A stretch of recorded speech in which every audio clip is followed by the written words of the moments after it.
Hi, Scott Orland with Cinema Magazine. For all you 50 Shades fans, the end is here, and we're going to give you some insights to it. Mr. Gray himself, Jamie Dornan. So how bittersweet is it? I mean, it's a franchise. It's been incredibly successful for you, but is there a relief that it's over and that you finally get to show everybody the last part?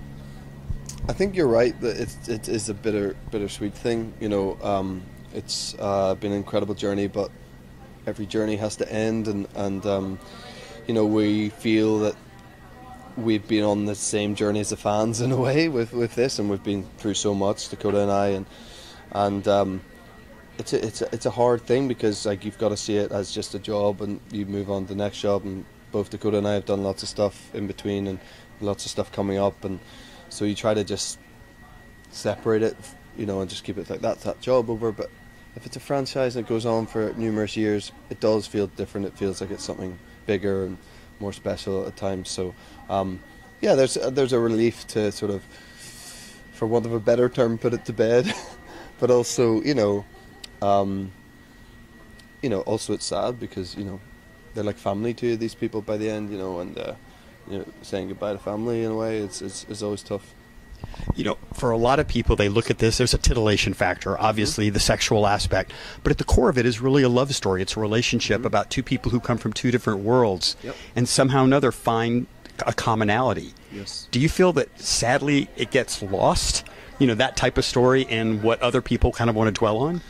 I think it does for the people who aren't fans of the books and the movies, and I think that's what the fans really struggle with as well. Like there's lots of movies that have been set in an S&M world, like, you know, hundreds, that haven't had anywhere near the impact that the 50 Shades trilogy has. So there's obviously more to it than that. There obviously is something in this love story that people are just bound to and feel very much a part of and believe, and you can't take that for granted. That's a powerful thing that Eric has created, you know. So I think the fans are very well aware that it's much more than that, but it's the people on the outside who haven't really given it enough attention or haven't bothered to sort of read it that see it as the other thing. Yeah.